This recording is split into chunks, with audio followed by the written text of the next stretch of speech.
All right, let's dive into this. Center-state relations in India.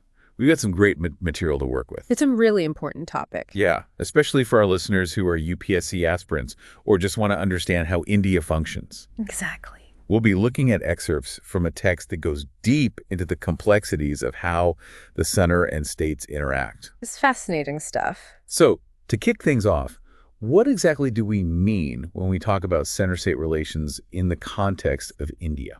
Well, India is a federal democracy. Right. That means power is divided between the central government and the states. Okay, so it's not just one big centralized system. Right. Not at all. The Indian Constitution lays out how these powers are divided. And from what I'm seeing, it's divided into three main categories: legislative, executive, and financial. You got it. Legislative refers to making laws. Executive is about putting those laws into action. And financial, well, that's all about managing the money. The resources, the taxes, the whole shebang. But here's something that caught my eye. The judicial power, the courts, are actually integrated. That's right. Unlike some other federations like the U.S., India has a single unified judicial system. So the same courts enforce both central and state laws. Precisely. It ensures a consistent legal framework across the country. That makes sense, but it also makes you wonder if all these other powers are divided, doesn't that create potential for conflict? Oh, absolutely. The potential for disagreement between the center and states is baked into the system. Like, what happens if they clash on something? Who gets the final say? Well, that's where the Constitution comes in, with all sorts of mechanisms to address those conflicts and try to maintain some harmony. Okay, so let's start unpacking this. Let's talk about legislation. Who gets to make the laws in India? Sure.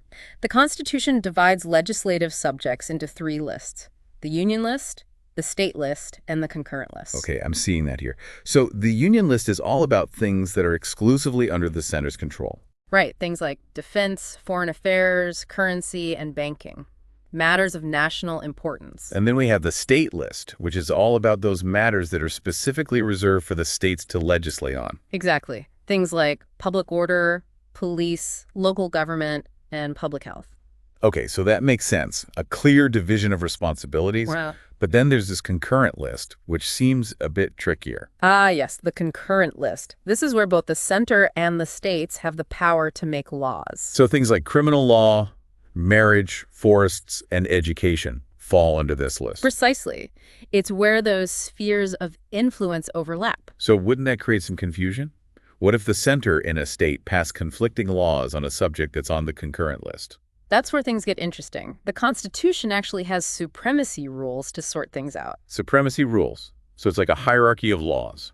You could say that. In general, if there's a direct conflict, the central law overrides the state law. So the center has the upper hand in those situations. Generally, yes. But, and this is important, a state law on a concurrent list subject can actually override a central law on the same subject. Wait, really? How's that possible? If the state law gets the president's approval, it can supersede the central law, at least for that state. Ah, so there's a bit of a loophole there. But couldn't Parliament just turn around and make a new law to overrule it again? Absolutely. It's a delicate dance of power and legal interpretation.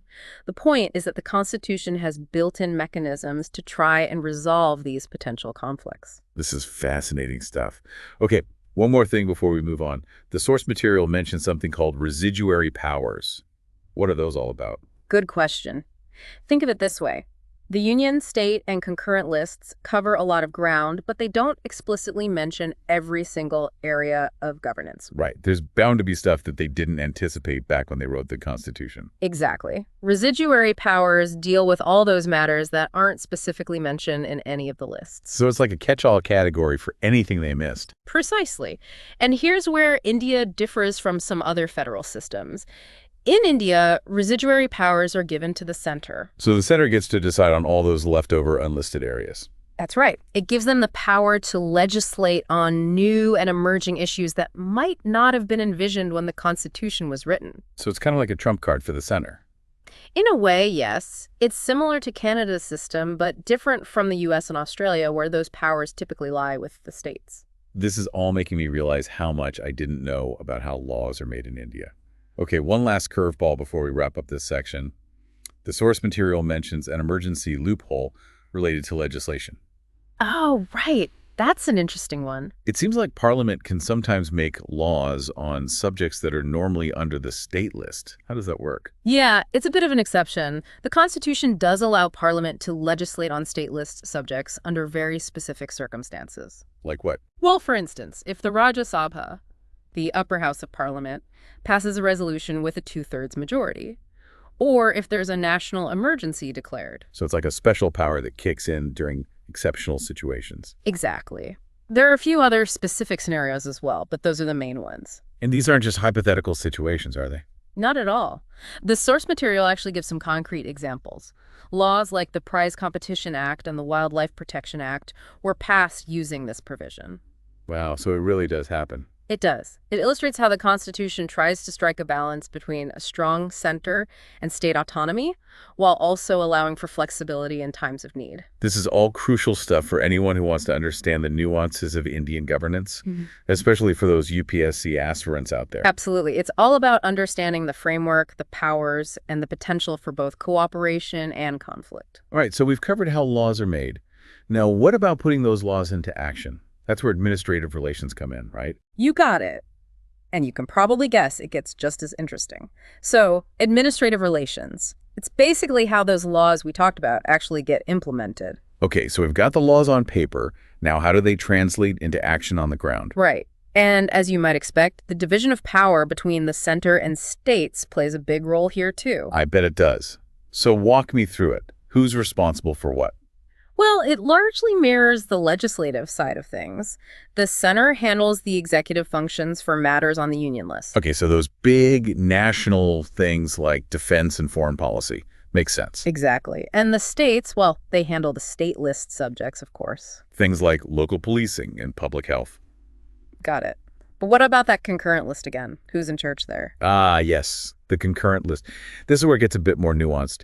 In most cases, it's actually the states that handle the executive functions, even for those shared subjects. Really? So even though both the center and the states can make laws on those subjects, it's mostly the states that put them into practice. Right, unless, of course, the Constitution specifically says otherwise, or if Parliament passes a law that gives the center more control in a particular area. Okay, so there are exceptions. But I'm guessing there are safeguards in place to make sure states don't just ignore central laws altogether, right? Absolutely. States are bound to comply with central laws, and they can't obstruct the center's executive power. That's a key principle of Indian federalism. Okay, so there's a system of checks and balances. You got it. And if a state fails to comply, there can be serious consequences. Consequences like what? Well, in extreme cases, it could even lead to something called president's rule. President's rule. Now that sounds serious. What exactly does that entail? Essentially, it allows the central government to take direct control of a state's administration. Whoa, so the center can step in and take over. Yes, but it's a pretty drastic measure, and it's only used in exceptional circumstances. I mean, what kind of circumstances? Well, if there's a complete breakdown of constitutional machinery in the state. For instance, if there's a political crisis, a major law and order problem, or a failure of the state government to function properly. So it's kind of like a safety valve for the center to ensure that things don't completely fall apart in the state. Exactly. But you can imagine it's also a point of potential tension between the center and the states. Right, because it raises questions about state autonomy. If the center can just step in and take over whenever they see fit, that doesn't leave much room for the states to govern themselves. Exactly. It's a constant balancing act between the need for a strong center and the desire for state autonomy. And this tension plays out in other areas of administrative relations as well. Like what? Well, there's the concept of delegation, for example. Delegation, what's that all about? Basically, both the center and the states can entrust certain functions to each other. So they can kind of share the workload? Yeah, you could think of it that way. It Okay. adds flexibility to the system. Okay, but I'm guessing that could also lead to disagreements if they don't see eye to eye on how things should be done? Oh, absolutely. It can create friction. Delegation showcases the cooperative aspect of federalism, but also highlights potential points of tension. Always that balance. Yeah. But I'm sure there are mechanisms in place to try to sort those disagreements out, right? Of course. The Constitution and various laws outline how this delegation process works. Makes sense.